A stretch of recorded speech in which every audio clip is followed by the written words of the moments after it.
Obesidad y cirugía plástica. ¿Es seguro operarse de obesidad? ¿Cuáles son los riesgos? Vamos a desglosarlo todo con datos reales, no con mitos.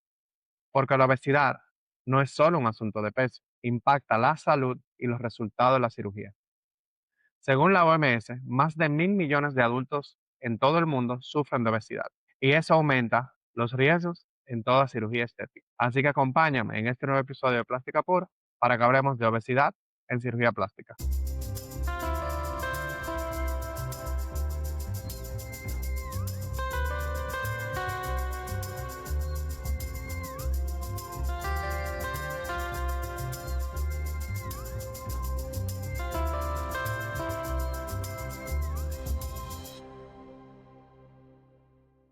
Bienvenidos a un nuevo episodio de Plástica Pura, su podcast semanal para hablar de cirugía plástica, reconstructiva y estética. Quien les habla el doctor Rafael Esteves, cirujano plástico de Santo Domingo, República Dominicana, y como cada semana, haciendo lo posible para traerle contenido de valor sobre todo lo relacionado a cirugía plástica. Y empecemos hablando lo básico sobre obesidad. ¿Qué significa ser obeso? Y la obesidad se define como tener demasiada grasa dentro del cuerpo, lo que puede poner en riesgo tu salud. La forma más común de medirla es a través de una relación que se llama índice de masa corporal o IMC.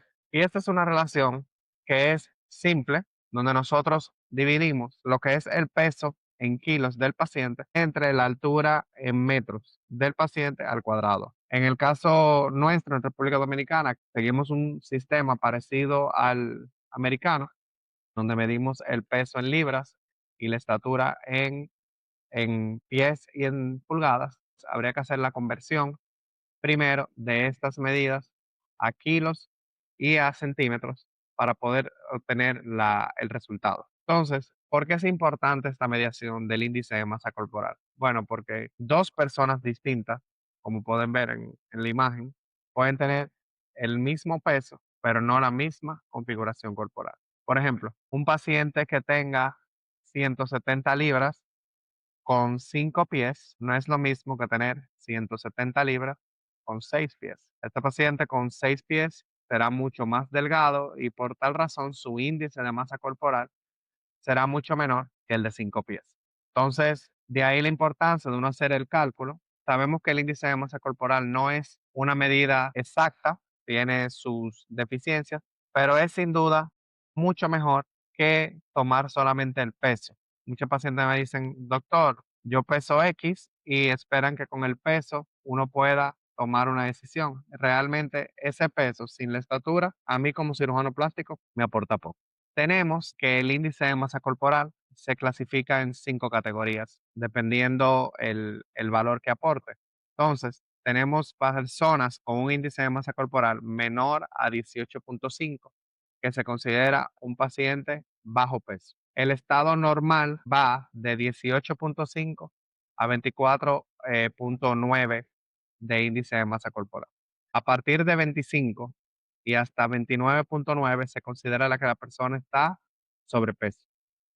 A partir de 30 y hasta 35 se considera que ya está en obesidad, lo que se llamaría obesidad grado 1. Y así cada 5 puntos se consideran mayores niveles de obesidad, obesidad grado 2, obesidad grado 3. Cuando estamos por encima de 40 ya se considera súper obeso.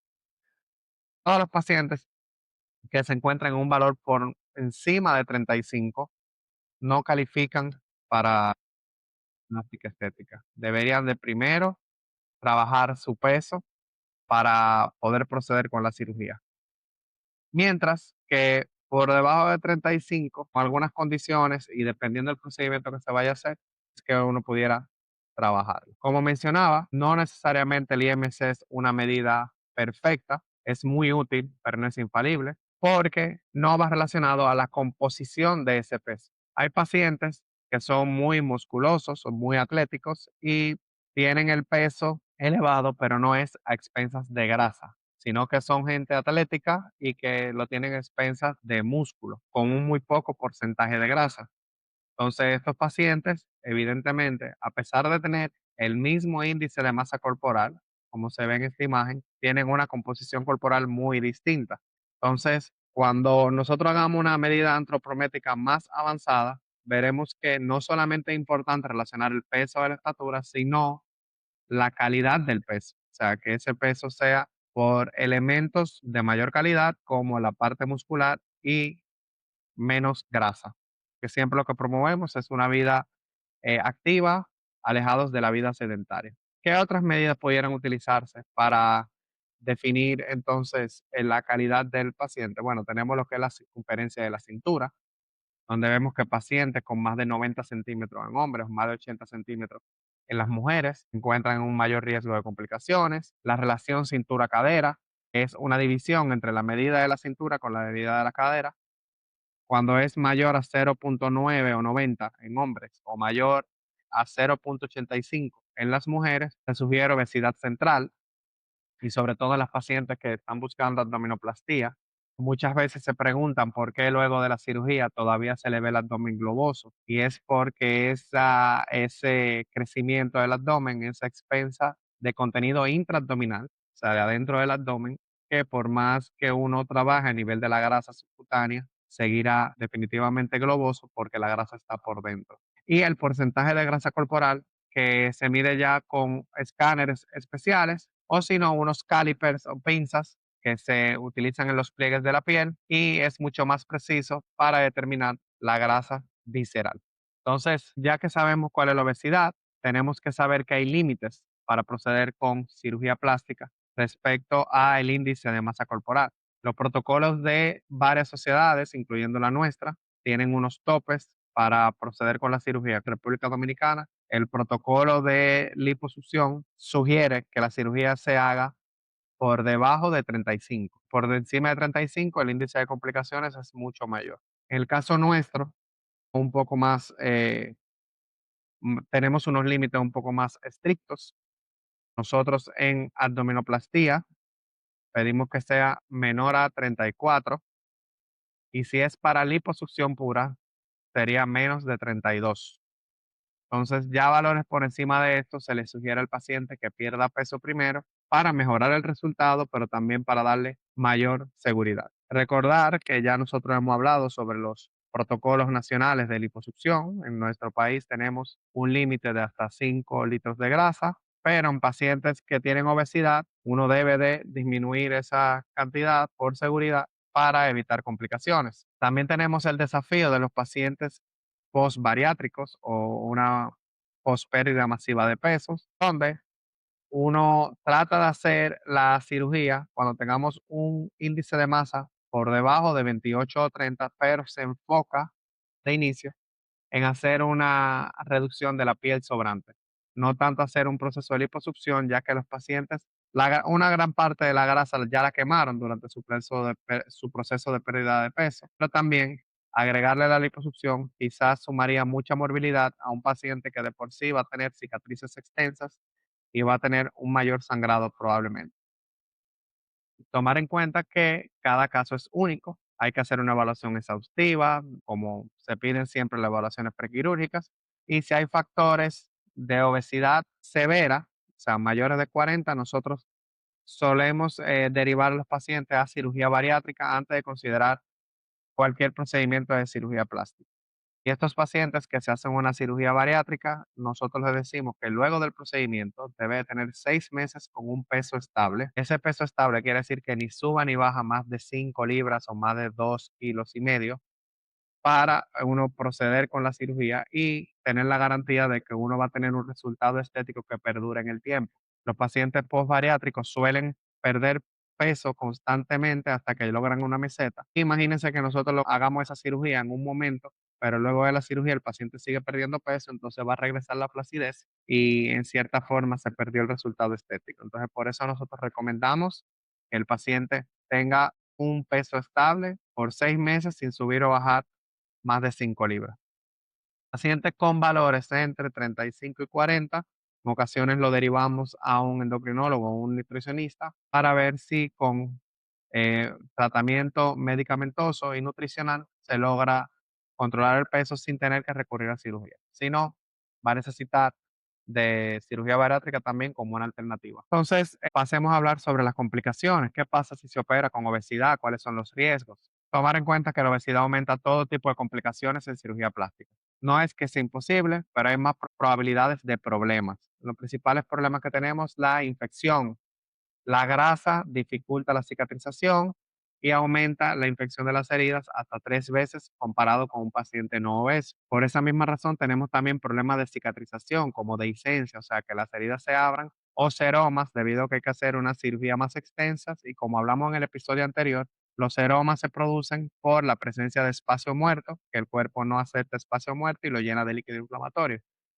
Hay mayor riesgo de trombosis venosa o coágulos a nivel de las venas, lo que puede dar en ocasiones complicaciones graves. Y todo lo que es el proceso de recuperación es más complicado, el proceso de anestesia es más complicado. Una paciente que haya que someter a una reoperación seguro será más complicado también. Entonces, en definitiva, es mejor controlar el peso antes de proceder con la cirugía. Se ha determinado, por ejemplo, en metaanálisis o estudios grandes que se hacen comparativos a nivel internacional, que un 3,2% de los pacientes presentaron complicaciones tras una cirugía estética comparado con un 0,9% en los no obesos. Por tanto, las estadísticas son muy claras y la sugerencia es siempre entrar a cirugía en la mejor condición de peso posible. Muchos pacientes no hacen comentarios o preguntas usuales en redes sociales. Por ejemplo, si luego de la cirugía gano peso, volveré a tener el resultado anterior, si me volverá a colgar la piel,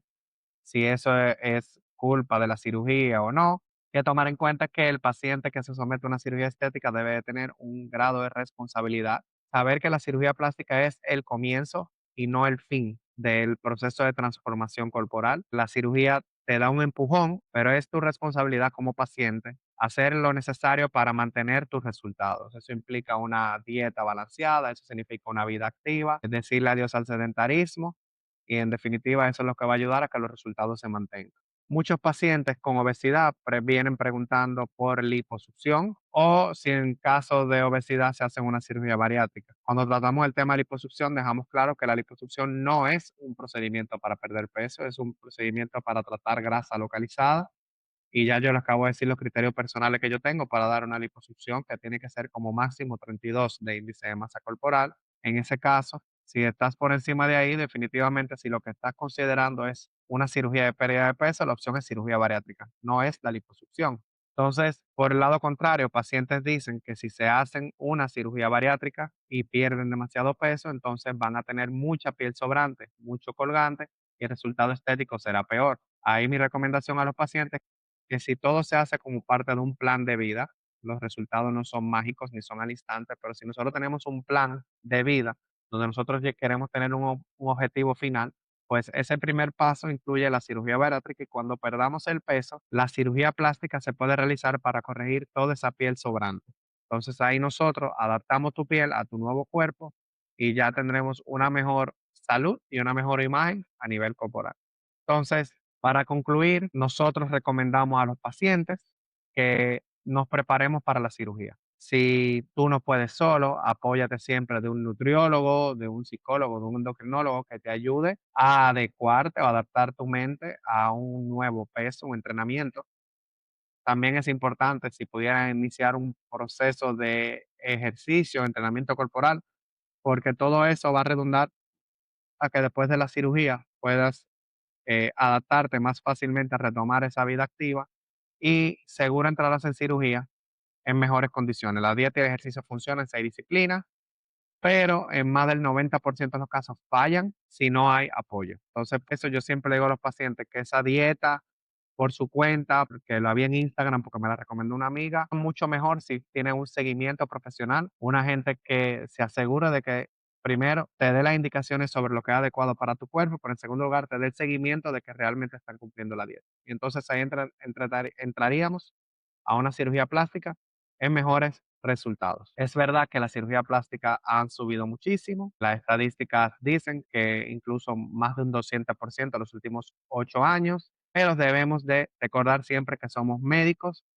y por eso lo primero es priorizar la salud de los pacientes antes de proceder con priorizar la parte estética, que para todo hay tiempo si entramos en salud. Así que hasta acá este episodio del día de hoy de Plástica Pura. Gracias por escucharnos, gracias por su sintonía constante. Si lo considera que tuvo valor, por favor, compártelo con tus relacionados y nos vemos hasta un próximo episodio de Plástica Pura, tanto en YouTube como Spotify. Así que a la orden siempre, y por favor déjenme en comentarios cualquier duda que tengan. Pasen feliz resto del día.